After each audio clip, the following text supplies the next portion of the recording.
Каждую бумажку проверяли. Такого раньше не было.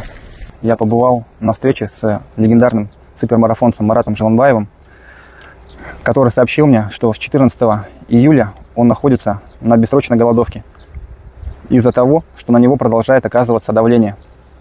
Находится он в ГИЗО, это одиночная камера.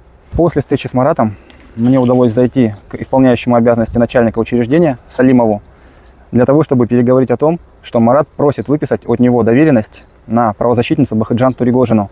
Эти заявления были написаны уже давно, но до настоящего момента, к сожалению, доверенности нет.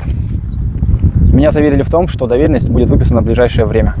Несмотря на то, что Марат отбывает незаслуженно свое наказание, он не отчаивается, передает всем приветы, просит поддерживать его, писать ему письма и не забывать о том, что он находится за правду.